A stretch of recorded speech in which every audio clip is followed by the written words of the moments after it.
Oi, gente, tudo bem com vocês? Eu sou a Nadjessa, ginecologista. E eu sou Luciana Pérez, endocrinologista. E hoje a gente vai falar sobre um tema super legal e super importante de ser abordado. Gestação na população LGBT. Quais são as oportunidades e as opções?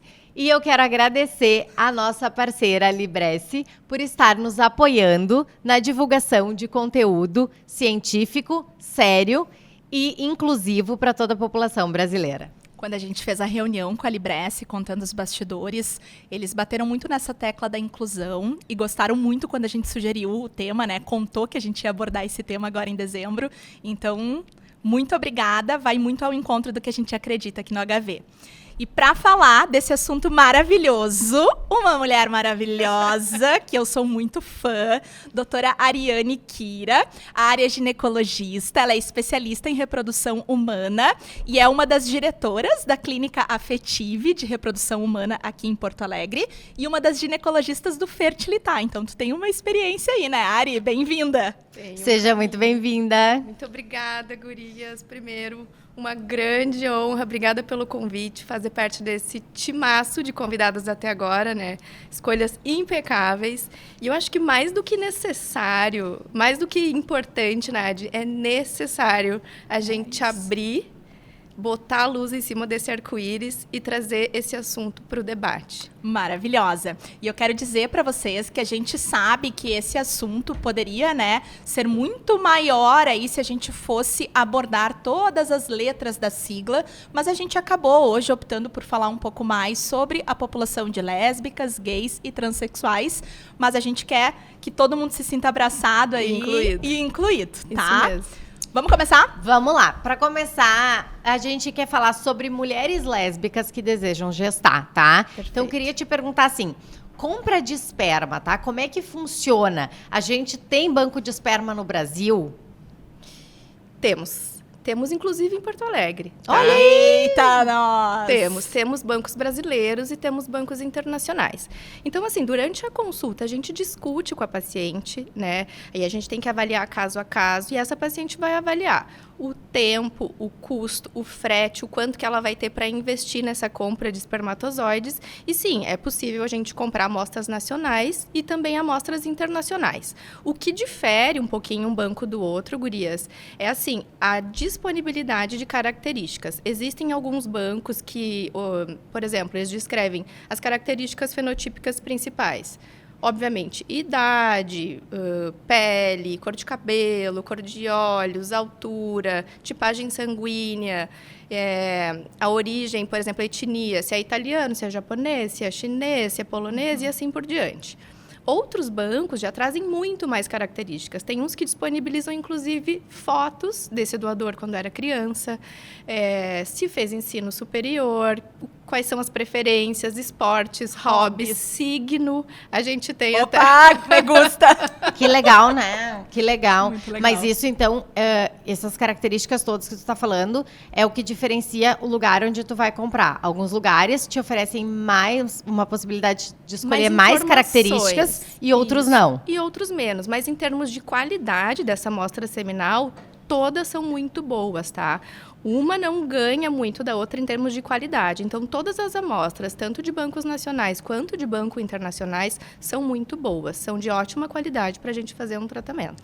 Ô, Ari, Excelente. e quanto mais informação tu consegue da pessoa que tá doando ali o esperma, mais caro fica? Custa mais? Não necessariamente. O que a gente nota é que as amostras internacionais acabam ficando um pouco mais caras por conta do dólar, né? Então, assim, o preço varia de acordo com o dólar que a gente sabe que tem uma cotação e para nós não tem sido fácil, né, lidar com essa cotação. E também tem o frete. Então, para vir de um banco internacional, o frete acaba ficando mais caro e demora um pouco mais de tempo para chegar. Me dá uma ideia, assim, do que hoje, né, custa no Brasil a gente comprar uma amostra brasileira e o que sairia para nós se a gente quisesse comprar uma amostra de fora do país? Só o custo da amostra, tá? Tirando o frete, que isso vai depender de onde está essa clínica e tudo mais.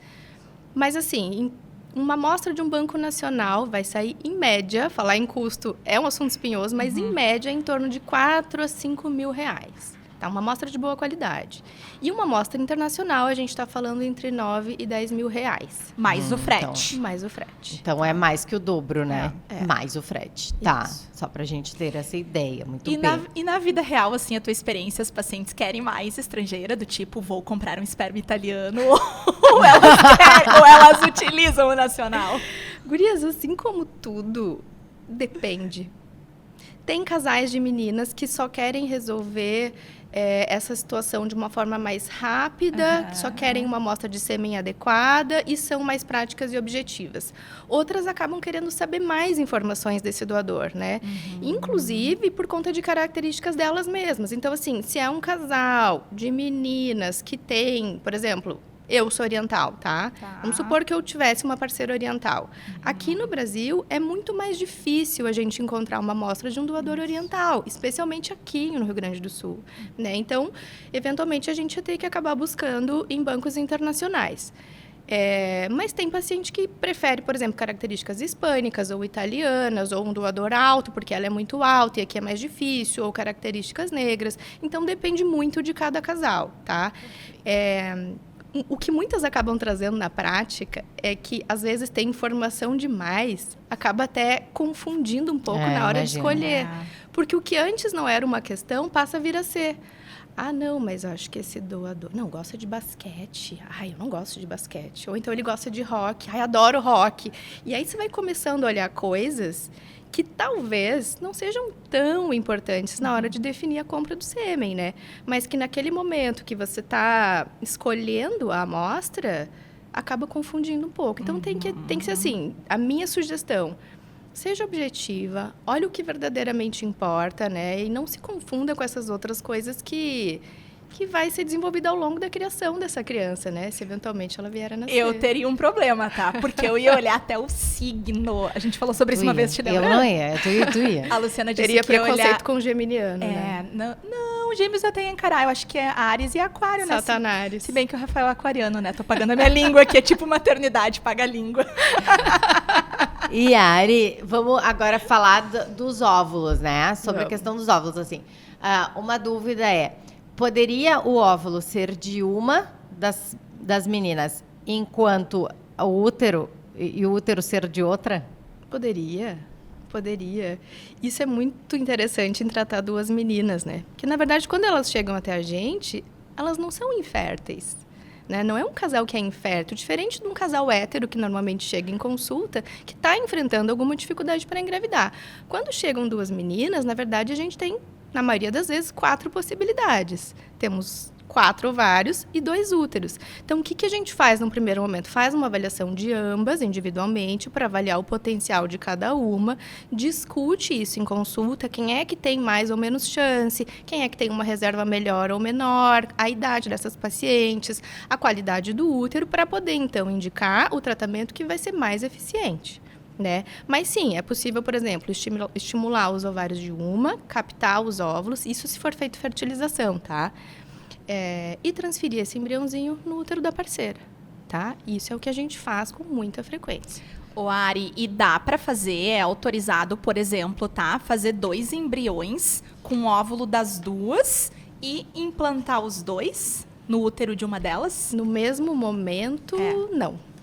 Tá? Porque se houver gravidez, a gente tem que ter registro de qual óvulo que foi, né? A gente não vai saber qual embrião que foi o que implantou. Então, a gente tem que fazer os 2 tratamentos individualmente. A gente tem que saber a origem daquele óvulo, daquela amostra de sêmen, como que foi o desfecho. Isso porque também a gente precisa reportar isso depois, posteriormente, tem que ter registro, tá? Então, ao mesmo tempo, 2 embriões vindo de óvulos diferentes, não é possível. Perfeito. Mas em separado é possível. Perfeito. Imagina, né? Colocar os 2, não sei de quem é, vamos... Olha eu viajando. Cara da Luciana. A Nazaré passando aqui, ó. A Luciana Mas que não gosta de tudo bem certinho, né? Quer saber tudo, curiosa. Muito bom. E agora, assim, eu queria que você explicasse um pouco, primeiro, quais são essas alternativas, né? Então, porque por conta de, às vezes, poder ser fertilização in vitro e às vezes não, né? Então, só explicar pra galera, assim, Vamos lá. né? Como é que pode ser feito esse processo, as duas maneiras.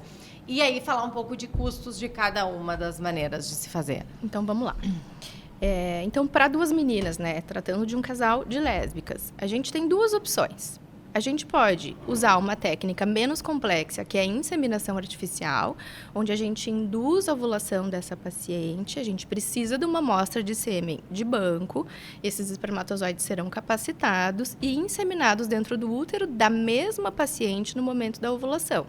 Então, necessariamente, vai ser óvulos e útero da mesma paciente, tá? E existe uma outra opção, que é um pouco mais complexa, que é uma fertilização in vitro, onde a gente pode usar óvulos dessa paciente, fertilizar e transferir para o útero dela mesma ou da parceira, tá? Se for inseminação, é a mesma paciente. Se for fertilização in vitro, a gente consegue fazer com óvulos de uma no útero da outra, tá? Em termos de custo, Lu, existe uma diferença expressiva, até porque são tratamentos de complexidades diferentes, com chances de sucesso muito diferentes, né? Chance de engravidar através de fertilização in vitro, ela é muito maior. Então, por isso, também a gente tem um investimento maior, porque cada etapa do processo está sendo muito bem controlada. A indução da ovulação, a captação de óvulos, a inseminação desses óvulos, o cultivo dos embriões no laboratório e, posteriormente, a transferência para o útero dessa paciente ou da parceira. Tá? Então, eu controlo de perto cada etapa.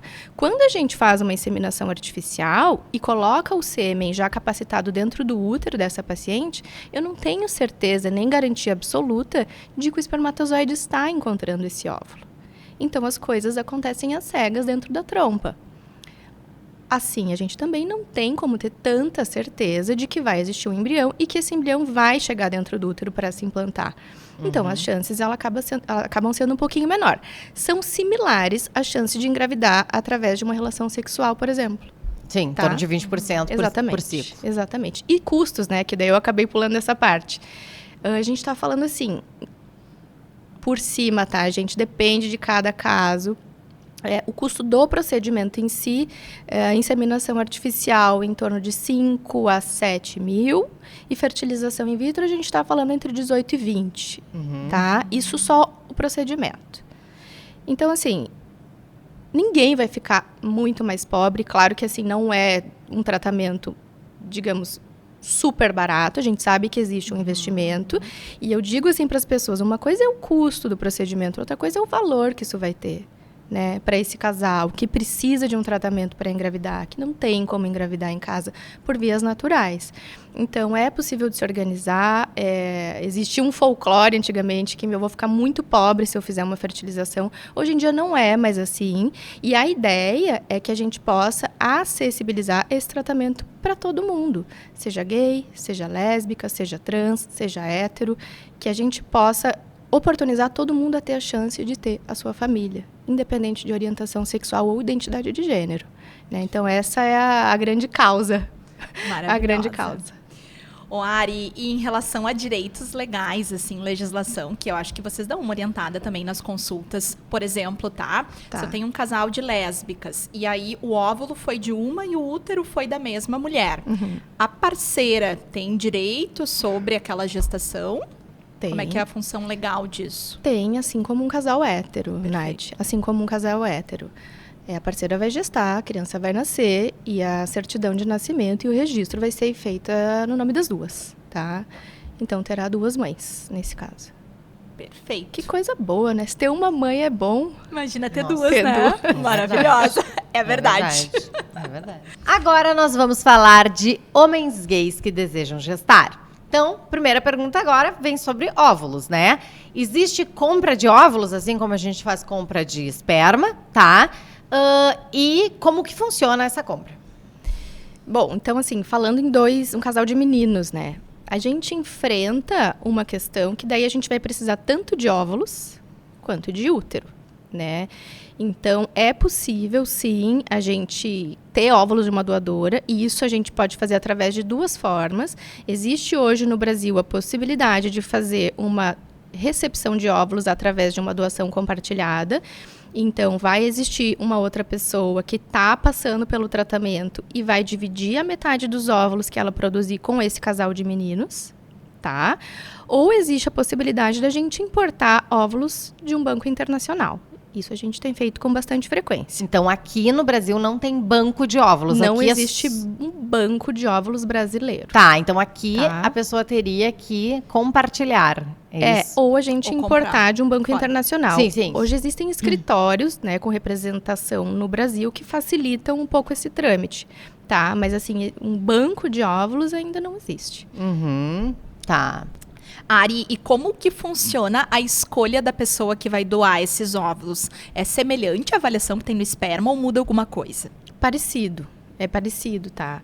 Essa doadora, então, vai ser avaliada com um cariótipo, com uma consulta psicológica, ela vai fazer todos os exames virais, vai fazer uma revisão ginecológica, a gente vai fazer uma avaliação das características físicas, tipagem sanguínea, etnia, estado de saúde, tudo mais, para que ela possa ser incluída como doadora. Então, a gente tenta fazer um filtro para que o processo seja seguro para todos os envolvidos, tanto para ela quanto para a pessoa que vai receber, né?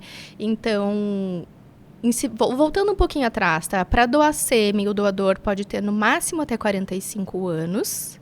E para doar óvulo, hoje no Brasil, abaixo de 37. Ari, e falando de custo, então, dessa compra de óvulos, se a gente for trazer, né, de um banco de fora, por exemplo, Tá. quanto custaria comprar mais ou menos? A gente sabe que é uma conversa espinhosa. Como para os óvulos é um pouquinho diferente, a gente pode fazer através de lotes, tá? Então, dá para se comprar 6 óvulos, 9 óvulos, 12 óvulos, 20 óvulos. Depende muito do que esse casal quer investir e de quantos filhos quer ter, né? Então, obviamente que quanto mais óvulos, mais chances de ter bons embriões, mais chances de ter gestação. Então, o custo varia de acordo com o número de óvulos, assim, que se compra. A gente pode colocar um lote médio com um valor médio entre 20 e 30 mil. É bem mais caro, Tá. né? É bem mais caro, mas a gente tem que avaliar também que são óvulos de uma paciente muito jovem, super testada, super avaliada, óvulos de qualidade, que também vai trazer uma chance muito mais expressiva de engravidar, né? Então, em termos de custo-efetividade, eu acho que é de se colocar numa balança e considerar. E a Tá. gente tem que considerar a natureza, né? Um homem pode ejacular mais de uma vez por dia. Uma mulher só ovula uma vez por mês. mais É muito mais difícil. difícil. O É mais óvulo vale difícil. muito mais, óbvio. É verdade. Exato. Não é? E o óvulo que vai carregar toda a maquinaria para divisão celular embrionária, né? Então, vai sair de uma célula para 2, para 4, para 8 e assim por diante. Então, esse óvulo, quanto mais saudável ele for e tiver um DNA íntegro e as organelas dentro dele bem ajustadas, jovens, a chance da gente ter um embrião de qualidade depois é muito maior. E a outra opção que tu comentou, que seria de doação de óvulos aqui, né? Por exemplo, eu tô lá tentando gestar, posso ser um casal hétero, por exemplo, e tô com dificuldade, né? Tô com diagnóstico ali de infertilidade e preciso de uma doação.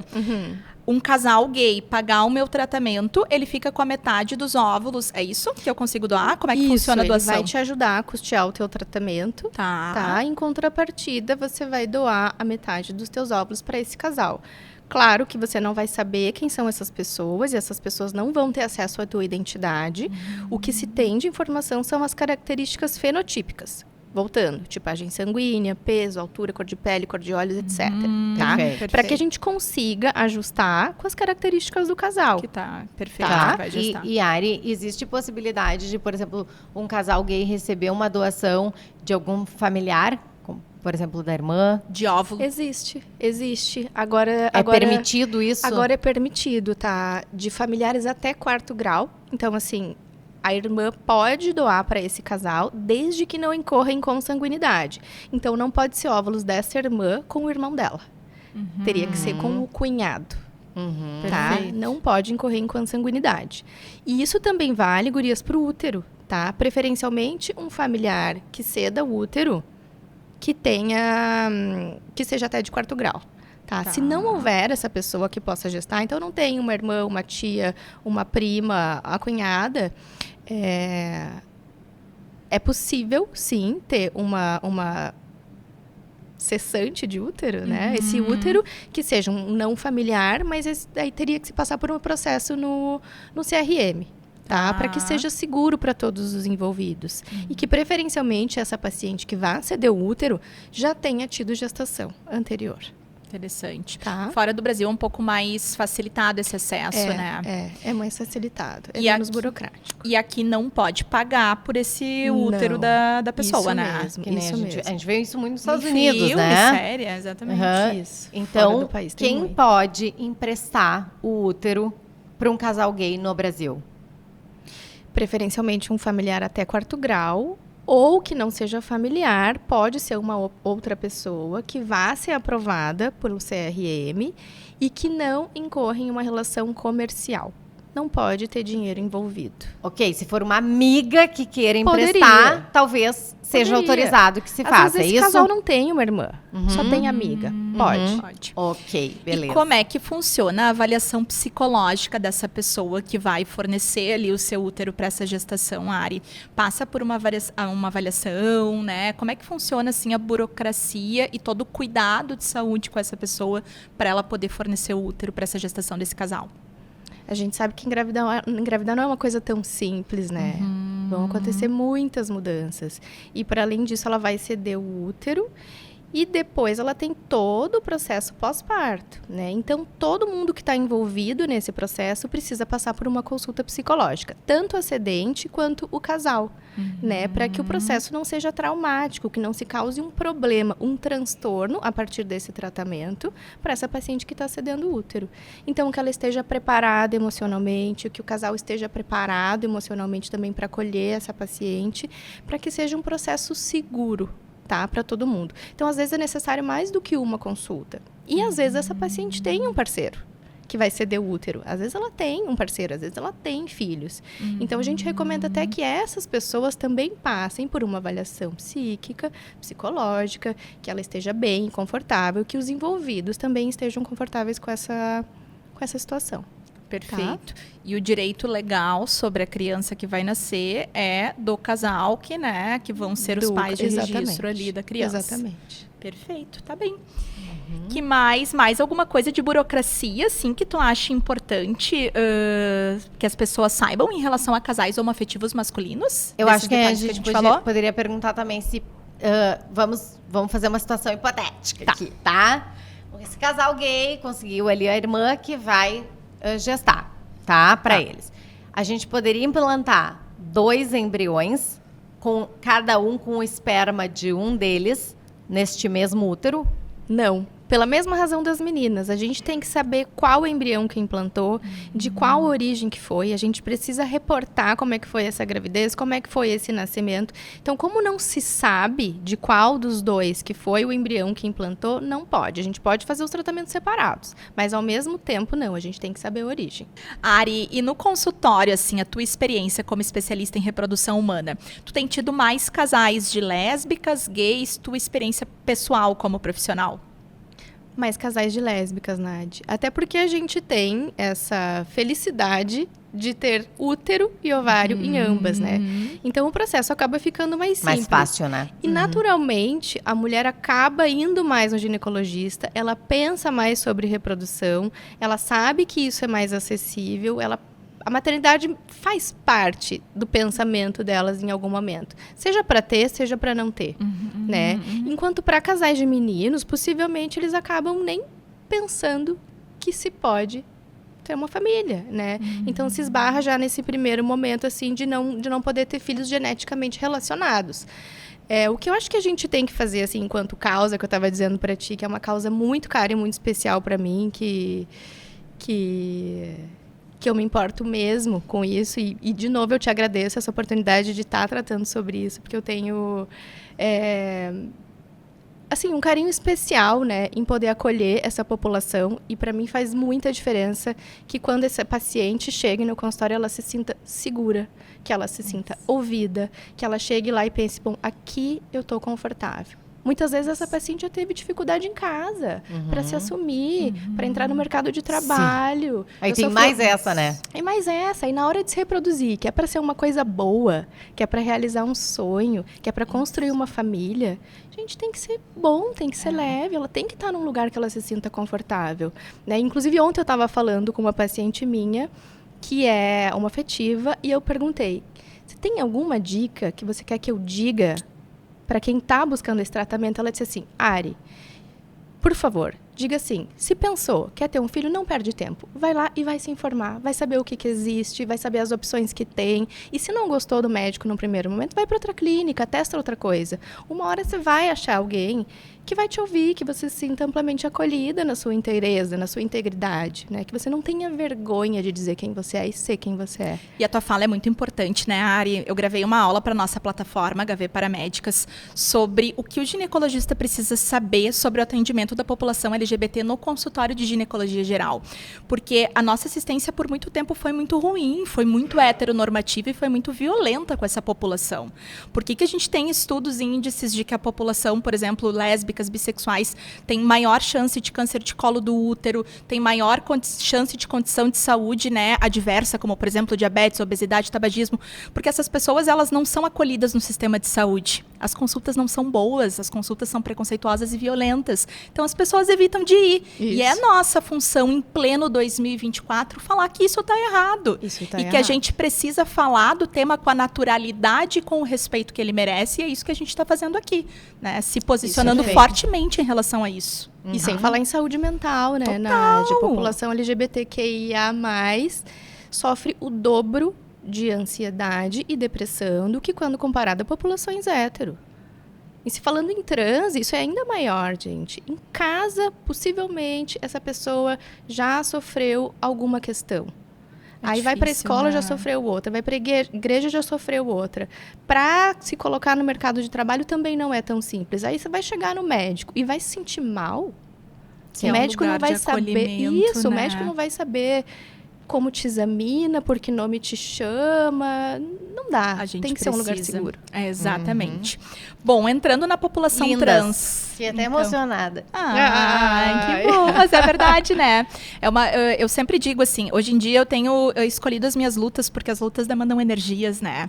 E a gente, enfim, demanda. Essa é uma luta que eu luto muito, assim. E quando a gente falou, a gente vai falar sobre isso no podcast, nós estamos, né, comprando o que tem que ser falado. É porque a gente acredita que a gente quer que a nossa informação chegue longe e que as pessoas compartilhem as suas experiências e compartilhem as informações que a gente está falando aqui, para que essa população tenha uma boa assistência em saúde.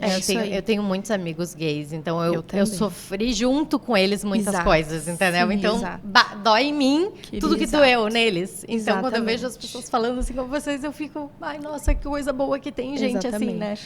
Olha, amiga, eu também, tá? E eu vou te dizer que te olhando eu também me emociono, porque eu também. E me dói muito em pleno 2024 ver ainda comentários preconceituosos e pessoas assim. Que preconceito é crime, gente. Homofobia é crime. Então, a gente falou sobre isso, né? A gente quer todo mundo que é homofóbico longe daqui, não é o lugar de vocês ouvindo esse podcast, sendo bem honesta. Então, porque a gente se emociona falando nisso e a gente quer que esse tema chegue muito longe, essa é a ideia do nosso Chegue longe, episódio. o arco-íris vá longe. Eu também tenho muitos amigos homoafetivos e no momento que a gente fez o consultório, trazendo um pouquinho mais para minha realidade, tá? Uma das primeiras coisas que a gente fez foi comprar uma bandeirinha de arco-íris e colocou na recepção para que aquela pessoa chegue lá e pense, ai, aqui tá Graças tudo a Deus. bem. É isso. Aqui tá tudo bem, eu não vou ser discriminado em mais um lugar. Perfeito. Aqui tá tudo Excelente. bem. Isso aí. Sabe que o American College dos Estados Unidos adora um artiguinho, né? Uma recomendação. O American College, eles têm uma recomendação de como tornar as nossas consultas mais inclusivas. E uma das dicas é essa, algum detalhe de decoração, que pode ser uma escultura, um quadro, uma bandeirinha, qualquer coisa que mostre esse consultório é um local de inclusão e é acolhedor. Aqui tu vai ser bem recebido, bem recebida. Adorei a ideia. Muito legal. E vamos agora para a população trans, tá? Queremos saber, então, é possível engravidar depois da transição?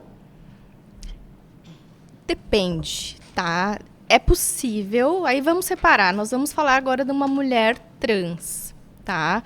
Essa mulher trans que usou estrogênio... Só explica o que é a mulher trans. A mulher trans é uma pessoa, um indivíduo nascido sob o sexo genético masculino, não se identifica e faz a transição para se tornar, então, uma mulher. Perfeito. Então, uma mulher trans, Ok. tá?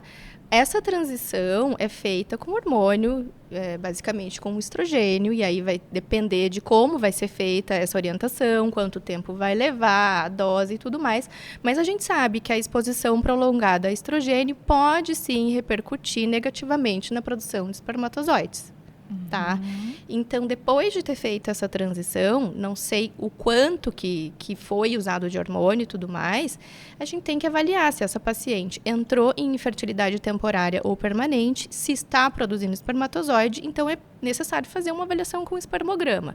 E a partir dali a gente avaliar se suspende essa reposição hormonal e ver como é que fica alguns meses depois, se foi uma infertilidade permanente. Então, por isso que eu te digo, depende. Tá? E em se tratando de um homem trans, uma pessoa nascida sob o sexo feminino, que não se identifica e que faz a transição para se tornar, então, um homem trans, esse indivíduo vai usar testosterona, né? E também a gente tem que avaliar quanto de testosterona, por quanto tempo, e esse impacto sob a quantidade e a qualidade dos óvulos não é tão expressivo quanto nos espermatozoides. Perfeito. Tá? O que a gente sabe é que a ovulação pode ficar prejudicada. Mas esse homem, se estiver tendo relação sexual, pode sim engravidar. Pode. E Não muitos suprime engravidam, totalmente né, a ovulação. Ari, às vezes sem querer também, Sem porque querer. acreditam que a testosterona é uma contracepção e, na verdade, não é. Na verdade, não é. Então, a gente precisa discutir também contracepção nos homens trans que têm indicação, que têm risco de gestar. E lembrando que alguns desses homens também vão fazer esterectomia e oforectomia. Isso é bom de isso foi bom que você mencionou. Então, assim, é possível um homem trans engravidar? É, desde que ele não tenha feito esterectomia ou oforectomia. Então, que ele não tenha retirado o útero e os ovários, Isso, para o isso. público entender. E é importante a gente lembrar, a gente que atende a população, né, de oferecer o congelamento de gametas ali e essa avaliação da fertilidade, às vezes antes do início do uso da terapia, Quanto né? antes, melhor, né? Antes, melhor, porque... Primeiro, que a gente vai salvaguardar o efeito do tempo. Então, a gente sabe que os óvulos, quanto mais jovens, eles são melhores, com mais potencial de ter gestação. E depois, essa paciente, em congelando esses óvulos, este paciente, tendo congelado os óvulos, vai fazer essa transição hormonal muito mais tranquilo, né? Sabendo que um pouco do teu potencial reprodutivo está guardado. Né? E ele vai poder definir futuramente ou não se vai querer usar esses óvulos. E a orientação do útero, por exemplo, de familiar até 4º grau, valeria para a população trans também? Também valeria. Tá, perfeito. Tá, as regras são as mesmas. E tu tem atendido população trans no consultório ou a procura é menor do que casais de lésbicas e gays, por exemplo? Pouco, Nadi. Menos do que eu gostaria. Né? A informação tem chegado e eu acho que vai num nível progressivo, né? Mas pouco. O que a gente tem hoje no consultório é uma população mais de lésbicas, depois de gays e trans ainda é muito pouco. Os que chegam no consultório são para congelar sêmen Perfeito. ou óvulos antes de fazer a transição hormonal. E como boa capricorniana, mais uma perguntinha de dinheiro. As caprica, né?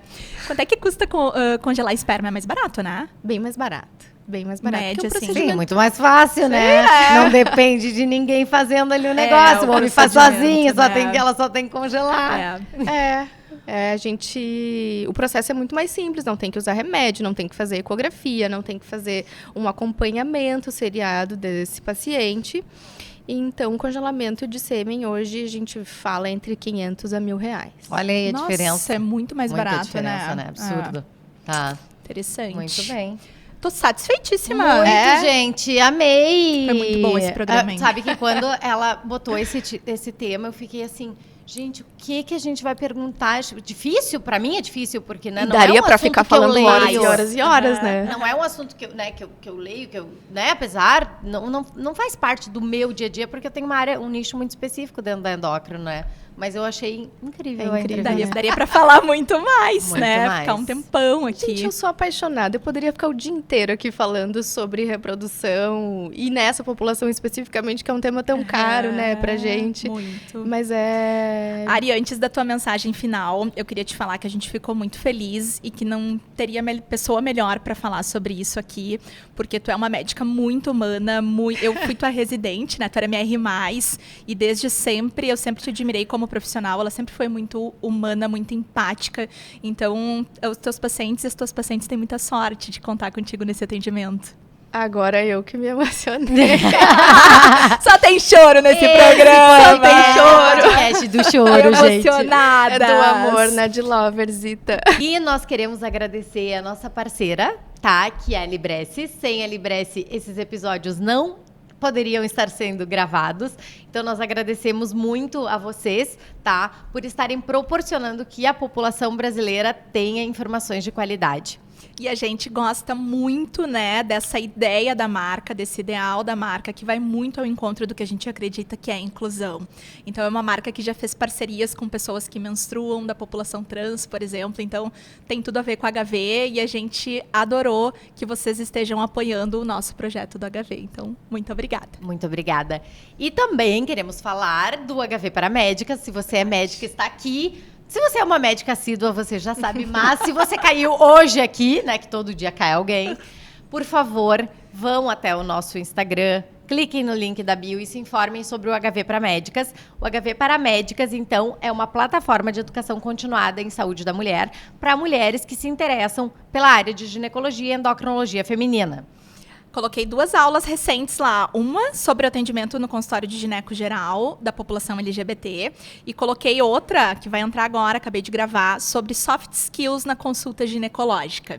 Tipo, como é que eu pergunto orientação sexual? Como é que eu falo sobre infidelidade com as minhas pacientes? E, né, dependendo ali do que a paciente está me falando. Então, bem interessante, tá? Fica a dica aí para vocês, assinem e vão lá assistir. Isso, gurias. Não é para estudar no podcast. O podcast é para a população leiga. Vocês estudam no HV para médicas, ok? Isso aí.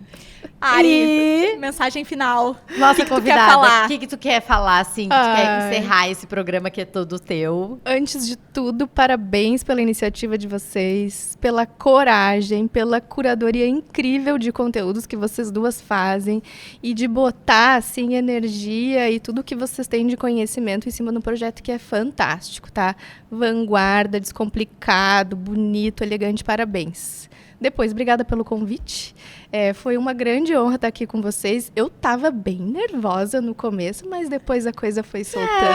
O tema foi ficando... Numa mesa de barzinho, numa né? mesa, foi ficando cada vez mais tranquilo. E isso porque vocês duas são muito talentosas, né? Muito obrigada. Depois, a gente estava falando muito sobre causa, sobre inclusão, né?